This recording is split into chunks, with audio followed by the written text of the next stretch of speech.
নওগাঁ ৪ দশকেরও বেশি সময় আগে জেলা শহরে উন্নত হয়, তবে প্রশস্ত হয়নি শহরের প্রধান সড়ক। এই সরু সড়কে দাপিয়ে বেড়াচ্ছে ব্যাটারি চালিত ইজি বাইক, ভ্যান, রিকশাসহ ছোট বড় নানা যানবাহন, যার ফলে যানজটের ভোগান্তি আর ছোট বড় দুর্ঘটনা এই শহরের নিত্যদিনের সঙ্গী। তবে এবার জনপ্রতিনিধি ও সওজ এর কর্মকর্তারা বলছেন, খুব দ্রুত শহরবাসীর দুর্ভোগ কমাতে 4 লেনের সড়ক নির্মাণ প্রক্রিয়া শুরু করা হয়েছে।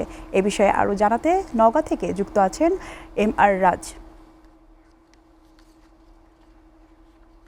রাজ, শহরের যানজটের কি অবস্থা আর জনপ্রতিনিধি ও কর্মকর্তারা কি বলছেন আমাদেরকে জানান। লোপা, আপনি যেমনটি আসলে বলছিলেন, আপনার সাথে একটু যুক্ত করে আমাকে বলতেই হয়, নওগাঁ শহর মূলত 38.42 বর্গ কিলোমিটারের ছোট্ট একটি শহর। এই শহরে কিন্তু প্রতিনিয়তই যানজট নিত্যদিনের সঙ্গী।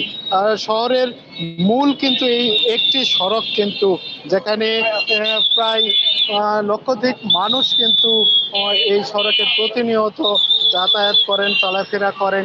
এই শহরের মূল যে সমস্যাটি সেটি হচ্ছে যে যানজট। যানজট অত্যধিক এখানে। আপনার অটো, ভুটভুটি, ভ্যান সহ সার্বক্ষণিক যানজট লেগে থাকে। ফলে কিন্তু মানুষের দুর্ভোগ কিন্তু চরমে উঠেছে।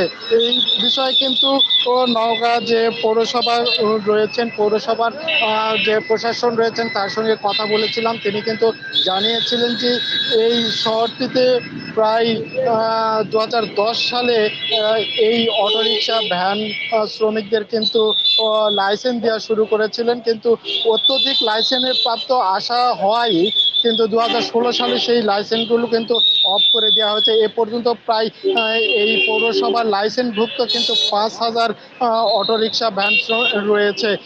এছাড়াও কিন্তু প্রতিদিন কিন্তু প্রায় 10,000-এর অধিক কিন্তু অটোরিকশা, ভ্যান, চার্জার চালিত যে অটোরিকশাগুলো রয়েছে এবং সিএনজি চালিত যে অটোরিকশাগুলো রয়েছে এগুলো চলাফেরা করছে। আপনি যদি একটু দেখায় যে এই রাস্তায় কিন্তু ফুটপাত কিন্তু নেই। এই রাস্তায় একেবারে সংকীর্ণ রাস্তা। ফুটপাত যেতটুকু রয়েছে সেটাও কিন্তু অবৈধ ব্যবসায়িকরা কিন্তু অবৈধভাবে দখল করে রেখেছে। আপনি যদি একটু দেখাই যে দেখেন, ট্রাফিক অফিস কিন্তু ট্রাফিকের সিগন্যাল কিন্তু তারা প্রতিনিয়তই ট্রাফিক কন্ট্রোল করতে পারে না, এবং সার্বক্ষণিক ট্রাফিক সিগন্যাল এই জায়গায় কিন্তু অবস্থান করেন।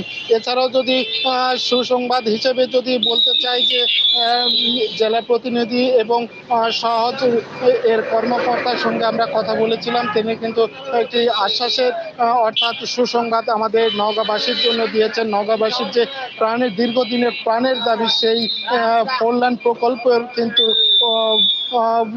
একেবারে দ্বার প্রান্তে ইতিমধ্যে সহজের কর্মকর্তা আমাদের জানিয়েছেন। তিনি কিন্তু যেটি জানিয়েছেন, প্রায় 80% কাজ কিন্তু এই মুহূর্তে এই কল্যাণ প্রকল্পের শেষ হয়েছে। আপনি যদি একটু জানিয়ে রাখি যে আপনি এই শহরের কিন্তু মূল সমস্যা, প্রাণের সমস্যা কিন্তু এই যানজট। এই যানজট নিরসনে কিন্তু প্রয়োজনীয় ব্যবস্থা গ্রহণ করবেন, এমনটাই কিন্তু প্রত্যাশা এই শহরবাসীর।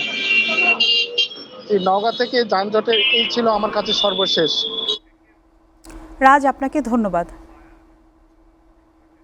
দর্শক, নওগাঁর রাস্তার যানজট সম্পর্কে জানতে সরাসরি সংযুক্ত ছিলাম সহকর্মী রাজের সাথে।